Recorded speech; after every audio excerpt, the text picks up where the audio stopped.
మనస్సు మాయ కాదు, మనస్సు నేను అనుకోవటమే మాయ. మనస్సు నాది అని అర్థం చేసుకోగలగటమే జ్ఞానం.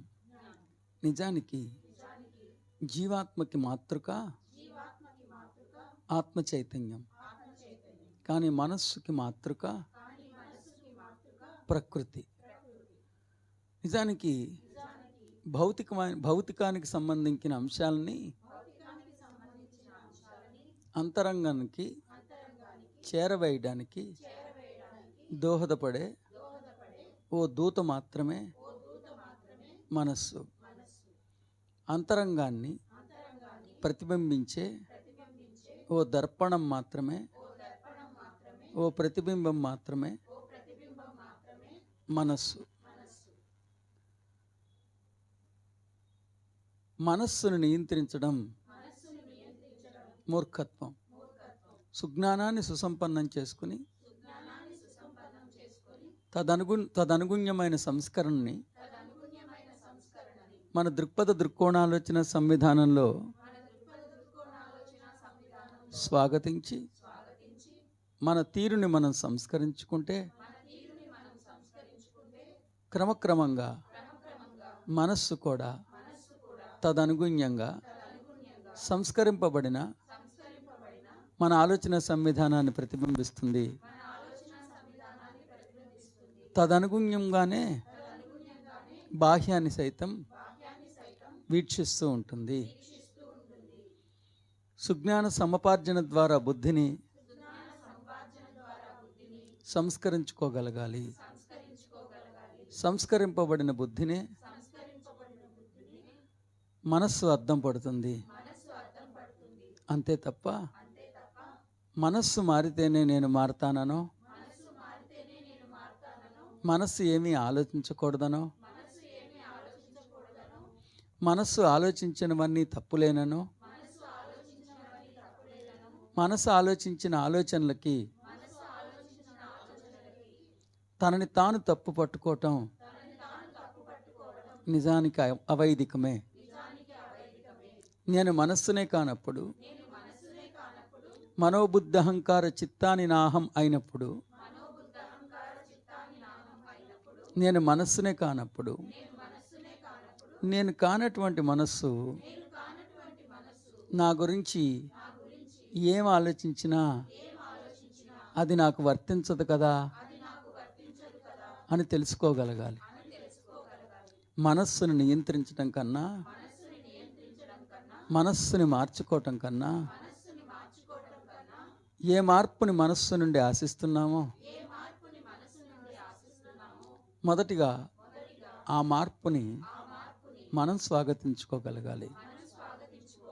మన ఆలోచన సంవిధానంలో ఆ పరిమళాత్మకమైన ప్రజ్ఞా సుగంధాలు స్ఫుటంగా దర్శనమివ్వగలగాలి. క్రమక్రమంగా మనస్సు సైతం అంతర్ముఖుడై, గురోన్ముఖుడై, శివోన్ముఖుడై ఖచ్చితంగా సంస్కరింపబడిన ఆలోచన సంవిధానాన్ని, ఆ బుద్ధి కుశలతనే ప్రతిబింబించి తీరుతుంది. అస్తు, తదాస్తు, శ్రీరస్తు, శుభమస్తు, జయస్తు, అస్తు. శరీరం అనే వేదిక మీద దివ్యత్వం అనే వేడుక చేసుకోవడానికి దిగువచ్చిన దేవదేవుళ్ళందరికీ నా శిరస్సు మీ పాదద్వయం వద్ద ఉంచి నమస్కరించుకుంటూ కాశీతుల్యమైన ఈ ఆధ్యాత్మిక సదస్సుకి స్వాగతం, దివ్య స్వాగతం, శుభ స్వాగతం. You welcome. Thank you.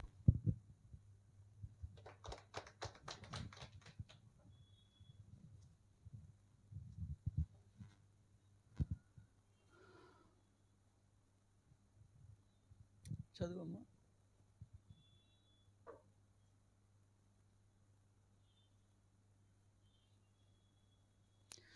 So మనం 6వ అధ్యాయం ఆత్మ సంయమ యోగం ఇంచుమించు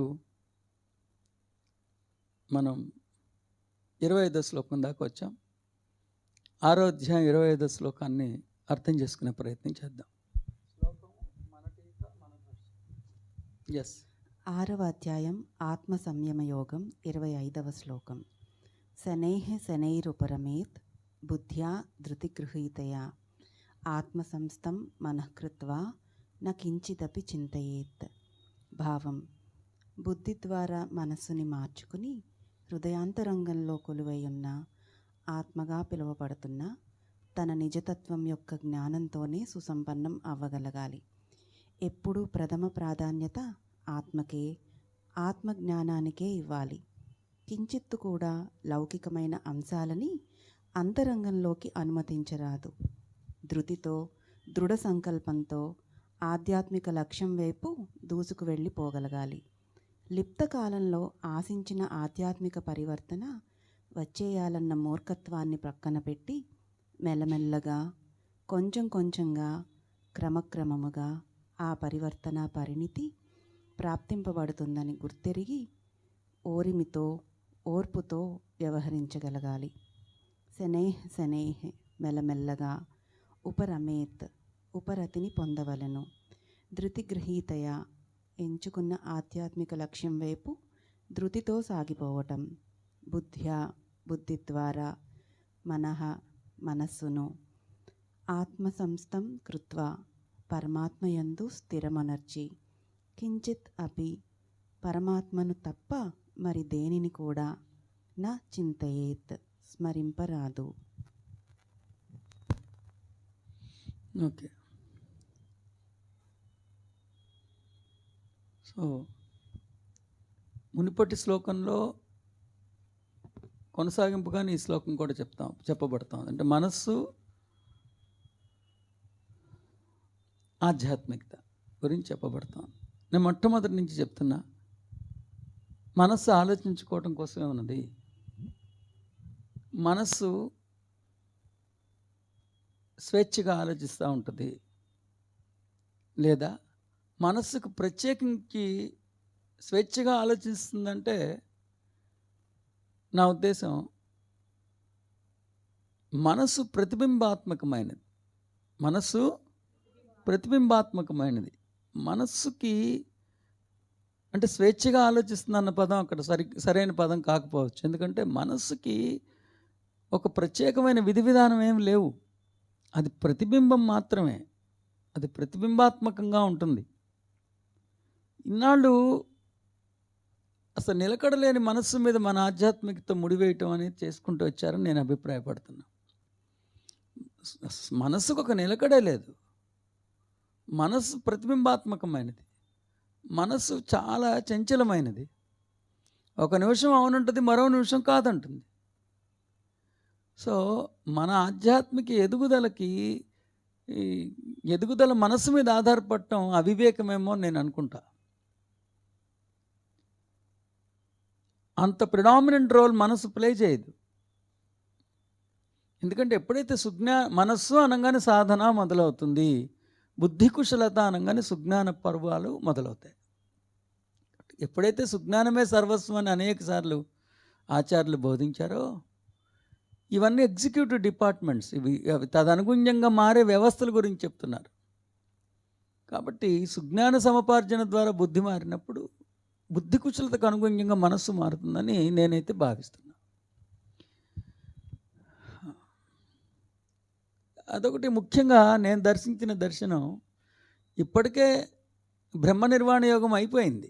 బ్రహ్మ నిర్వాణ యోగం అయిపోయిన తర్వాత ఆ సాధకుడు దృక్పథ ఆలోచన సంవిధానంలో వచ్చే మార్పులు ఎలా ఉంటాయి, అతడి వ్యవహార శైలి ఎలా ఉంటుంది, అన్ని వ్యవస్థల్లో జరిగే సంస్కరణ సౌరభాలు ఎలా ఉంటాయనేది ఆచార్యులు చెప్పినట్లుగా నేనైతే భావిస్తున్నా. నన్ను గురువరేణ్యుడుగా ఎంచుకున్నవారు ముఖ్యంగా సుజ్ఞాన సముపార్జన జరగాలి. సుజ్ఞాన సముపార్జన వల్ల బుద్ధి కుశలత జరగాలి. సంస్కరింపబడిన బుద్ధి, నిశ్చయాత్మకమైన బుద్ధి, మనసు మారినా మారకపోయినా నేను మారను, నేను మనసును కాదు, మనసు మారకపోయినా నేను మారను అన్నప్పుడు మనసుతో నీకేంటి ఇబ్బంది? మనసు ఏ ఆలోచన ఆలోచించిందో నీకెందుకు? మనసు ఆలోచించినట్టుగా నువ్వు ఆలోచించడం మానే. మనసు ఆలోచించినవన్నీ నీ ఆలోచనలు కాదని గుర్తెరుగు. సో నువ్వు సుజ్ఞానానికి అనుగుణ్యంగా నీ దృక్కోణాలోచన సంవిధానాన్ని సంస్కరించుకో. ప్రాథమిక దశలో సంస్కరింపబడిన బుద్ధిని మనసు ప్రతిబింబించలేకపోవచ్చు, ఎందుకంటే తను ఎప్పటి నుంచో ఒక ధోరణికి అలవాటు పడింది కాబట్టి. సో అప్పుడు నువ్వు చేయాల్సిందేంటి? నువ్వు మారావని, నీ మారకు ముందు ఉన్న నీ తనాన్ని మనసు ప్రతిబింబిస్తూ ఉందని, మనసు నేను కాదని, మనసు ప్రతిబింబిస్తున్నది నా ధోరణి కాదని, మనసు మారకపోయినా తాను సహిస్తానని, మనసు మారినా మారకపోయినా తనలో ఎటువంటి మార్పు ఉండదని, తన ఎదుగుదలకు అదేం ఆటంకం కాదని గ్రహించినప్పుడు నువ్వు మారిపోతావు.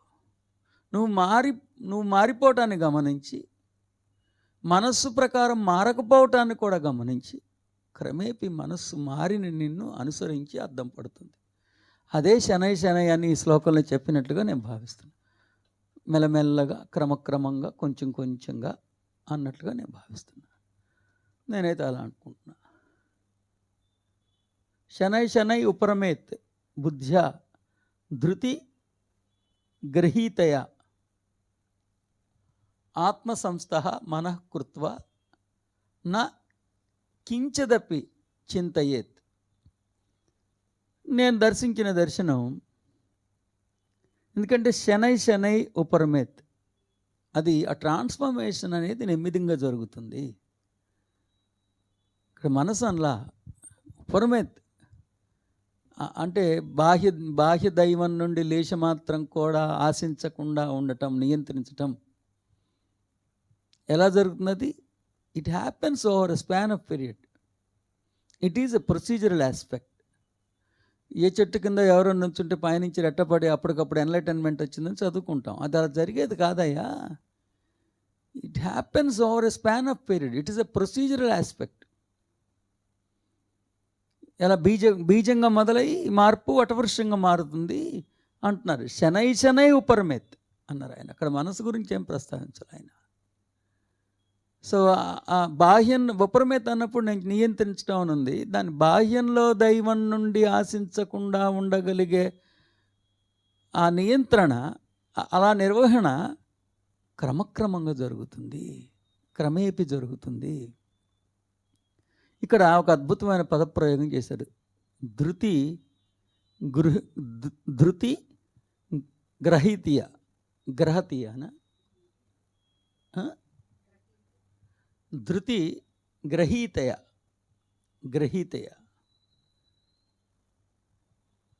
ఎంచుకున్న ఆధ్యాత్మిక లక్ష్యం వైపు ధృతితో సాగిపోవడం. ఎంచుకున్న ఆధ్యాత్మిక లక్ష్యం వైపు ధృతితో సాగిపోవడం. ఇక్కడ ధృతి అనేది విశేషమైన పదప్రయోగం. ధృతి అంటే ఓ సాధకుడు ఒక ఆధ్యాత్మిక లక్ష్యాన్ని ఎంచుకుని ఆ లక్ష్యం దిశగా ప్రయాణం చేసి తన శక్తిని, సమర్థతని, ఏకాగ్రతని, కాలాన్ని, ధనాన్ని అన్నిటినీ ఆధ్యాత్మిక లక్ష్యాన్ని సుసంపన్నం చేసుకోవటం కోసమే అంకితం చేసి ఆధ్యాత్మిక లక్ష్యం దిశగా ప్రయాణించి, ఒకవేళ తాను ఆధ్యాత్మికతగా తాను ఆశించింది పొందలేకపోయినప్పుడు కుప్పకూలిపోయి, కుంగి కృషించి నశించిపోయి, అతను నీరసించిపోయి, అతడి నిస్సత్తు అయిపోయి, ఇక శ్వాస కూడా శ్వాసించే శక్తి కూడా కరువైపోయి, అన్ని వైపులా మార్గాలు మూసుకుపోయి, ఇంత శ్రమించిన తాను ఆశించింది పొందలేకపోయానన్న ఒక న్యూనతా భావంతో కొట్టుమిట్టాడుతూ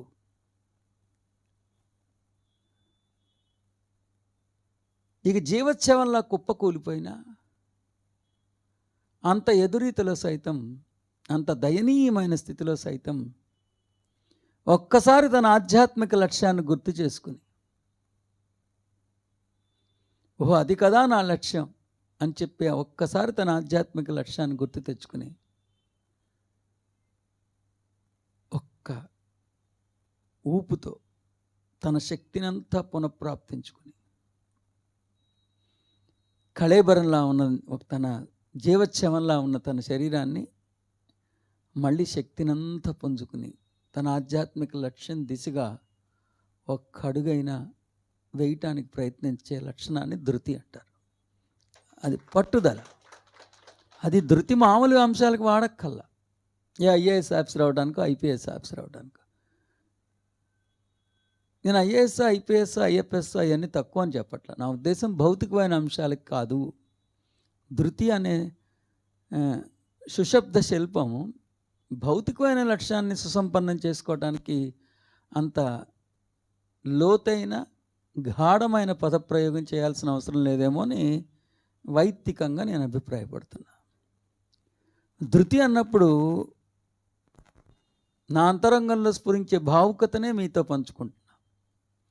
ఓ సాధకుడు ఒక ఆధ్యాత్మిక లక్ష్యాన్ని ఎంచుకుని ఆ లక్ష్యం దిశగా అడుగులు వేసి తన యవ్వనాన్ని, శక్తిని, సమయాన్ని అన్నిటినీ అంకితం చేసిన తాను ఆశించిన ఆధ్యాత్మిక లక్ష్యం నెరవేర్చుకోకపోవటం వలన కుప్పకూలిపోతే, నిస్సత్తు అయిపోతే, నిస్తేజం అయిపోతే, నీరసించిపోతే, జీవచ్ఛవంలా కుప్పకూలిపోతే, ఇంకా అన్ని దారులు మూసుకుపోయాయన్న ఆ తరుణంలో అతడు తన ఆధ్యాత్మిక లక్ష్యాన్ని ఒక్కసారి గుర్తు తెచ్చుకుని అది కదా నా లక్ష్యం అని ఆ లక్ష్యాన్ని గుర్తు తెచ్చుకుని శక్తినంతా మళ్ళీ పునఃప్రాప్తించుకుని పిడికిలు బిగించి ఒక్క అడుగు తన లక్ష్యం దిశగా వేయగలగటాన్ని ధృతి అంటారు. ఇక్కడ ఆ ధృతి గ్రహీతీయ అని ఎందుకు వాడారంటే శనై అది మెల్లమెల్లగా జరుగుతుంది ఆ సంస్కరణ. ఈ లోపల ఇతను వదలకూడదు పట్టు. అన్యదైవం నుండి లేశమాత్రం కూడా ఆశించకుండా ఉండగలగటం,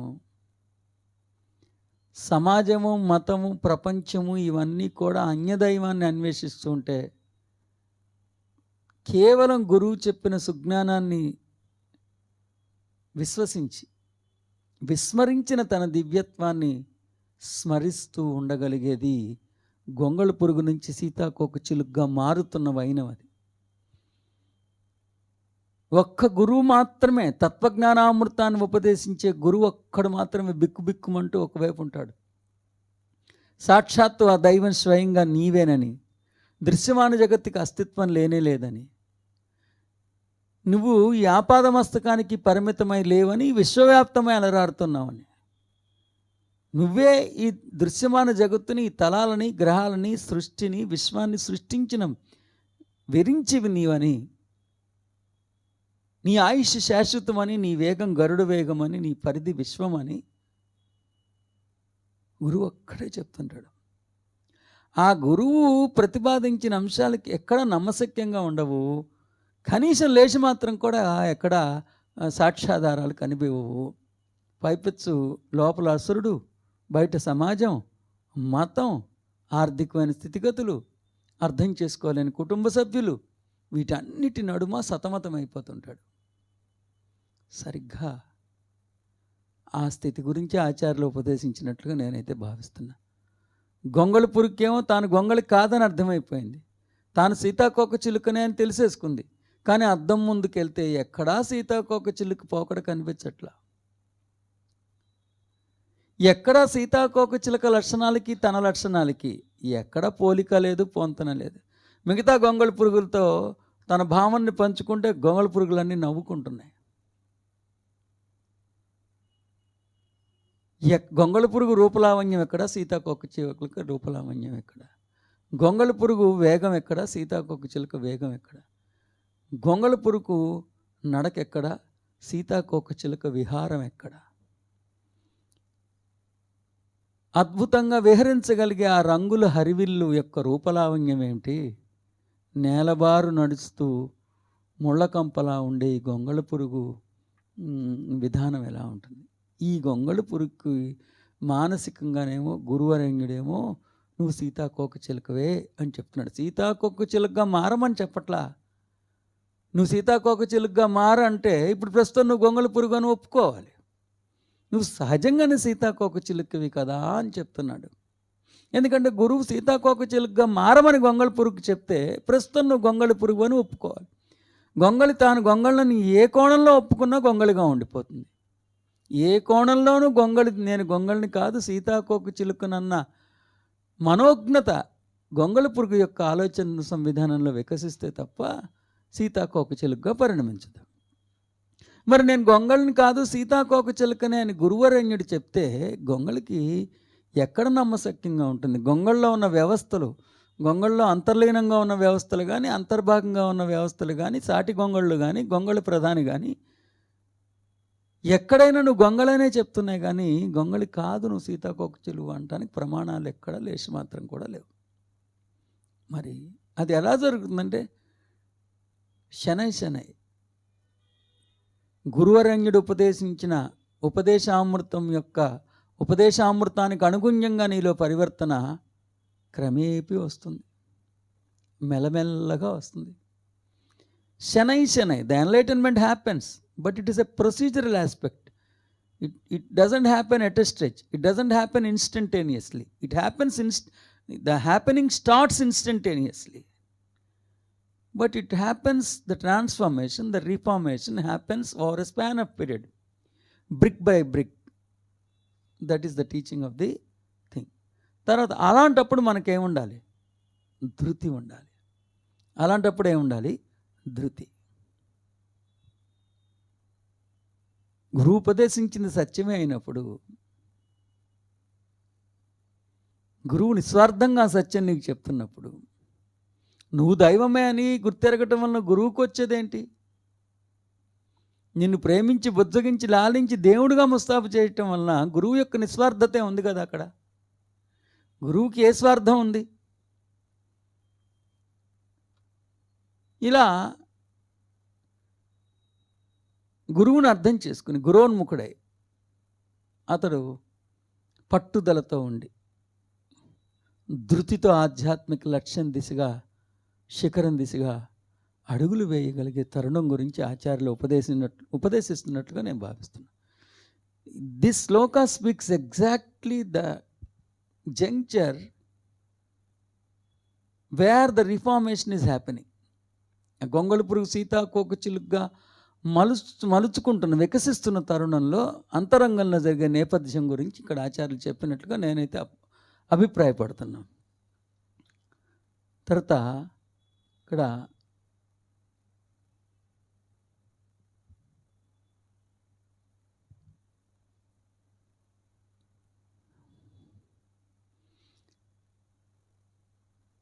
సో బుద్ధ్యా మనః అన్నప్పుడు బుద్ధి ద్వారా మనస్సుని మార్చుకోవాలన్నాడు. బుద్ధి ద్వారా మనస్సుని మార్చుకోవాలి.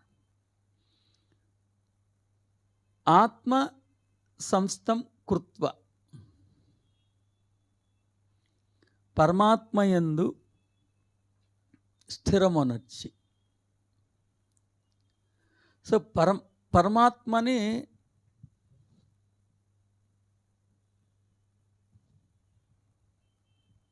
అక్కడ మనం ఖచ్చితంగా అర్థం చేసుకోవాలి. ఆత్మ చైతన్యం అక్కడేంటి?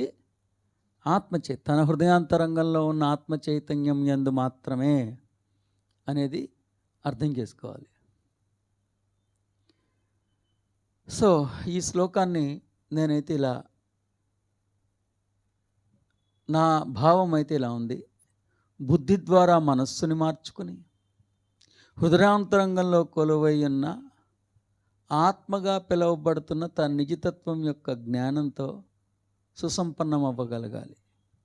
బుద్ధి ద్వారా మనస్సుని మార్చుకుని హృదయాంతరంగంలో కొలువై ఉన్న ఆత్మగా పిలువబడుతున్న తన నిజతత్వం యొక్క జ్ఞానంతోనే సుసంపన్నం అవ్వగలగాలి. సో ఎప్పుడు ఆత్మ అని ఎవరినంటున్నాం?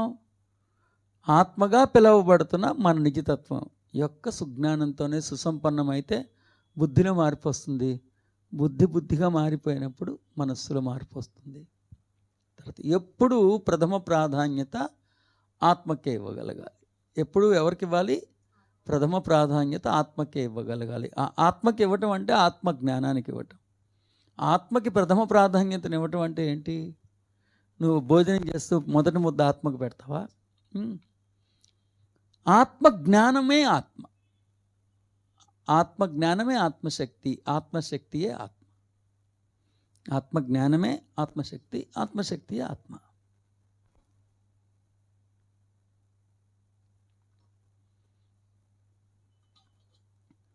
కించెత్తు కూడా లౌకికమైన అంశాలని అంతరంగంలోకి అనుమతించరాదు. ఈ అనుమతించరాదంటే ఇది కూడా it is a happening, not doing. ఏదో లౌకికమైన అంశాలన్నీ నువ్వు అనుమతిస్తే లోపలికి రావస్తారు. ఎందుకంటే లోపల బయట అనేది ఏమీ అట్లా ఏం లేదు. ఇందాక కొన్ని అంశాలు లోపలికి వెళ్ళిపోయాయని, ఇందాక కొన్ని బయట ఉండిపోయాయని, గుమ్మం దగ్గర ఇంకోటి ఉండిపోయిందని అట్లా ఏం లేదు. కించమాత్రం కూడా లౌకికమైన అంశాలని అంతరంగంలోకి అనుమతించరాదు అన్నదానికి కొలమానం ఏంటి? ఏంటంటే ఎంతెంతగా నేనేంటో, నా సహజత్వం ఏంటో, నా సహజ శంకరాభరణాలు ఏంటో, నా నిజ దివ్య వైభవం ఏంటో అర్థమవుతున్న కొద్దీ అందుకు విరుద్ధమైనవన్నీ నావి కావని అర్థమైపోతుంది. అక్కడ నీకు విచక్షణ జ్ఞానం వస్తుంది. బై డిఫాల్ట్ నీవి కాని లక్షణాలు నీవి కావని బై డిఫాల్ట్ నీకు అర్థమైపోద్ది. నీవి కాని లక్షణాలు నీ లోపలికి ఇంక ప్రవేశించవు. మరొకసారి చెప్తున్నా, ఇక్కడ చాలా స్ఫుటంగా నా అభిప్రాయాన్ని మేము ముందుంచా.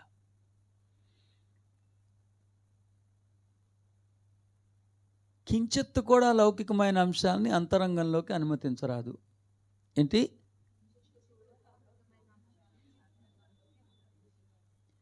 కించెత్తు కూడా లౌకికమైన అంశాలని అంతరంగంలోకి అనుమతించరాదు అంటే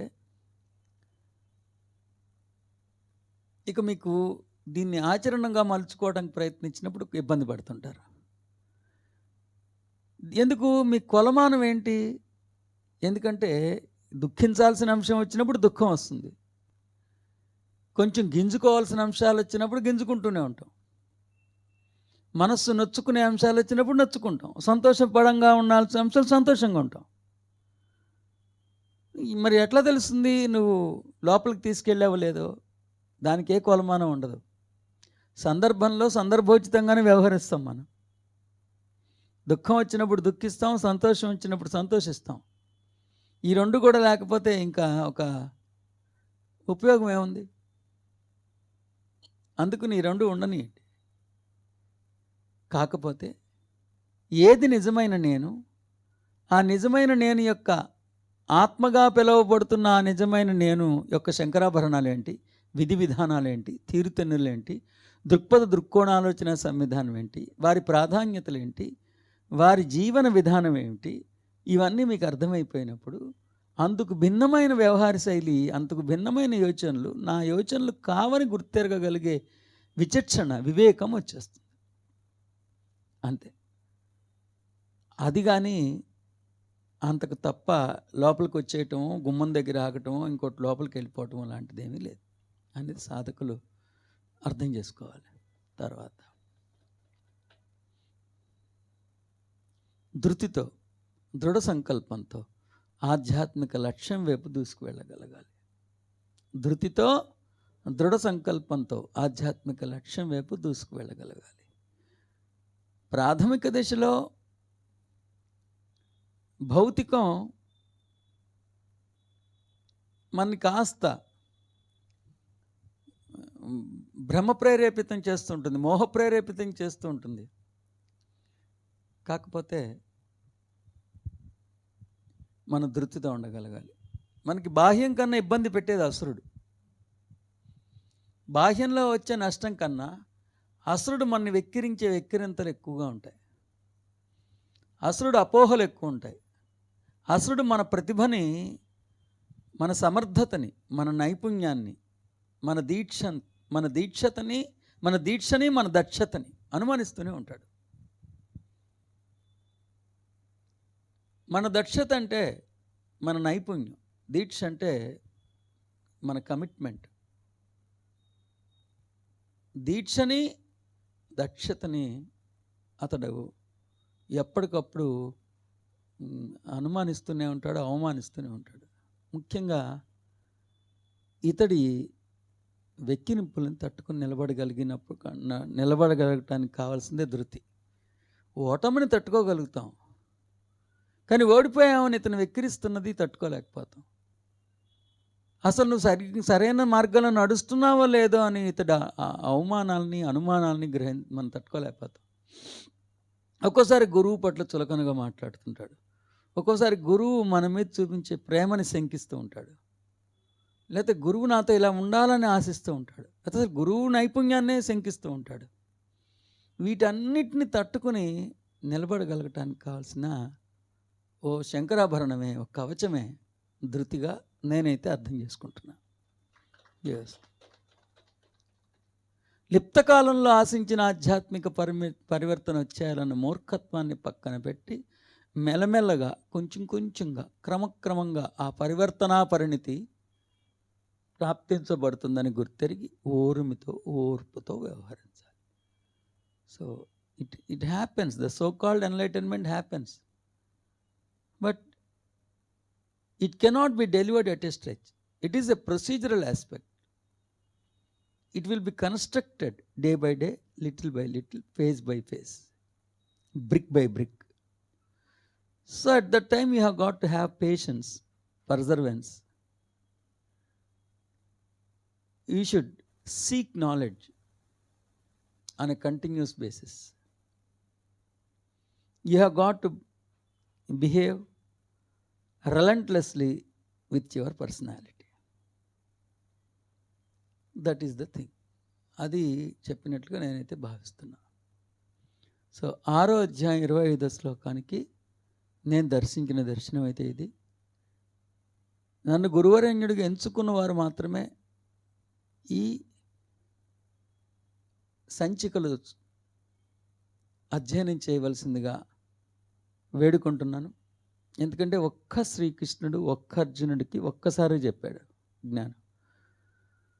అప్పటి నుంచి కొన్ని వందల వేల భాష్యాలు చెప్పబడ్డాయి. అంటే ఆ తర్వాత చెప్పిన వాళ్ళందరూ ఆ గీతని దర్శించినప్పుడు వారు దర్శించిన దర్శనాన్ని ఉపదేశిస్తూ వచ్చారు. సో ఓ అద్వైతి యొక్క దృక్కోణంలో గీతాశాస్త్రం అని అందుకే నేను చెప్పింది. మిగతా వారి దర్శనానికి నా దర్శనానికి ముఖ్యంగా ఉన్న వ్యత్యాసం ఏంటో చెప్తున్నా. వారందరూ మనస్సు మీద అతి ప్రాధాన్యతనిస్తున్నారు. ఈ చక్కదిద్దాల్సిన వ్యవహారం అంతా మనస్సుకు అప్పు చెప్తున్నారు. మనస్సుకు అంత స్తోమత లేదని నేను అభిప్రాయపడుతున్నా. ఎందుకంటే మనోబుద్ధహంకార చిత్తాని నాహం, నేను మనస్సుని కాదని చెప్తున్నాం. క్షేత్రజ్ఞ విభాగ యోగంలో క్షేత్రం అంటే మనసు కూడా అని చాలా చెప్పారు, ఉత్తి శరీరమే కాదు. సో నేను కాని మనస్సు నన్ను ఉద్ధరించడం ఏంటి? నేను మనస్సునే కాదన్నప్పుడు మనసు మారిందో లేదో నేను తెలుసుకోవడానికి ప్రయత్నించడం ఏంటి? మనసు మారకపోతే నేను కుంగిపోవటం ఏంటి? కాబట్టి మనల్ని మార్చే స్తోమత మనస్సుకు లేదేమో. జ్ఞానం వలన మనం మారితే మనస్సు మనల్ని అనుసరిస్తుందేమో నేను అభిప్రాయపడుతున్నా. బుద్ధి ద్వారా మనస్సును మార్చుకోవడానికి ప్రయత్నించినప్పుడు జ్ఞాన సముపార్జన ప్రధాన భూమికని పోషిస్తుంది. లేదు మనస్సునే నేను మార్చుకుంటానంటే సాధన, ఆరాధన ఇవన్నీ మొదలవుతాయి. మీ ఇష్టం. మారాలని మీకుంటే మార్చే బాధ్యత నేను తీసుకుంటా. మారకూడదని మొండితనంగా మీరుంటే మారదాం అనుకున్న వాళ్ళకి ఒక్క నమస్కారమే, మొండోళ్ళకి 10 నమస్కారాలు, మారని వాళ్ళకి 15 నమస్కారాలు, నా జ్ఞానాన్ని తీసుకెళ్ళి బుట్టదాకలా చేసిన వాళ్ళకి 20 నమస్కారాలు. ఎప్పుడు న్యాయ నిర్ణేతలు మీరే. మరి ఇప్పుడు 6వ అధ్యాయం 26వ శ్లోకం యొక్క సుజ్ఞాన సముపార్జనని గావిద్దాం.